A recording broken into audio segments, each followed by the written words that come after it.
Hello, officer. How can I handle pressures during interviews? Okay, this is a very relevant question, but to answer this, firstly, pressure is inherent in everything you do, and pressure is also inherent in the various tasks at the SSB, various tools of assessment, be it the stage 1 test, be it the psychological test, be it the GTO task, or be it the interview. But if you have to compare the degree of pressure one a candidate undergoes over various tasks at the SSB, I would rate the interview as one of the least pressure kind of situations. What the interviewing officer at the end of the day wants is a happy-go-lucky kind of a person where you are cheerful, pleasant, you've been able to, with absolutely no complications whatsoever. That's about all you want. You nothing more than that. He is not looking for a superhuman being, or he is not trying to find faults in whether you have done this in academics, why your marks are low in academics, why you are not taken part in any sports, extracurricular activities. He is just not interested. All these things you might have filled up as part of your PIQ, but then he is not interested. These have only of academic value to the interviewing officer. What he wants is a simple, straightforward person, frank, likable person who can take everybody along with him, and or her, or who can be a team man. Okay. After all, anything of consequence in the defense forces is done by teamwork. So it boils down to the fact that if you are a team man, your chance of getting recommended by the interviewing officer or being selected by the interviewing officer is that much high. Obviously, the interviewing officer, like other two assessors, is also trained to artificially raise or lower the stress levels as the interview progresses. But then you have to keep your basics right and make sure that you don't add on to your stress. So there are very many ways how a candidate can actually do that but the simplest way is by being true to oneself. Don't fake whether it is your PIQ, whether it is your responses. Absolutely be your true self. Don't have to feel guilty or apologetic over anything.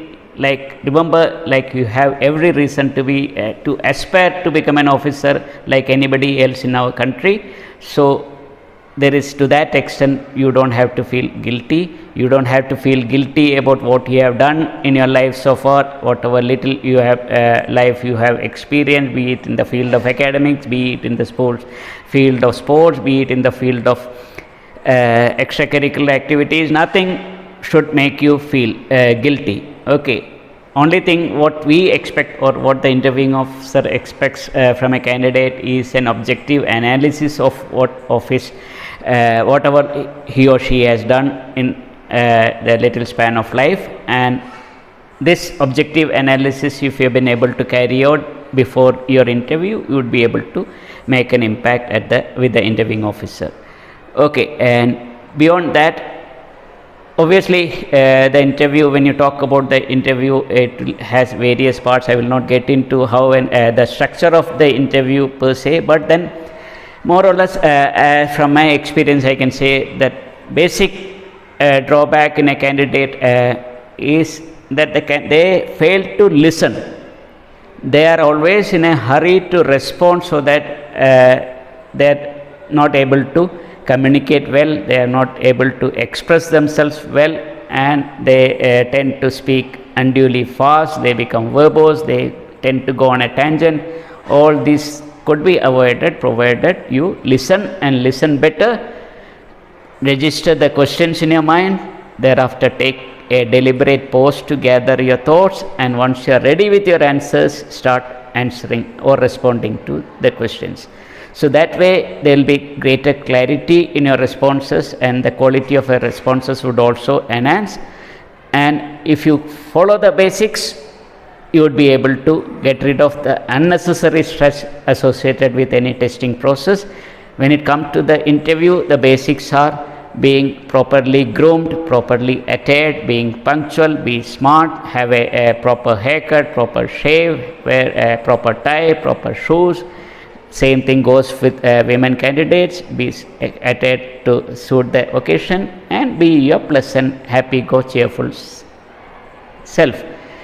After all, the interviewing officer would like to interact with a person who is pleasant, who is cheerful, who is happy-go-lucky. That's about all what any interviewing officer would also be looking forward to. So that should be your endeavor. Be your frank, cheerful self, and don't worry. Think of the consequences. Don't think of the outcome while you are facing the interviewing officer. Don't think about what you did the previous day in your psychological test or what you did on the GTO ground. Nothing should bother you. Your focus should be, your mind, heart and soul should be on in the office and should face the interviewing officer boldly look into his eyes and be able to respond. That's about all. It is the least stress inducing of all the three techniques, and I'm sure you would be able to do well in the interview provided you get hold of yourself.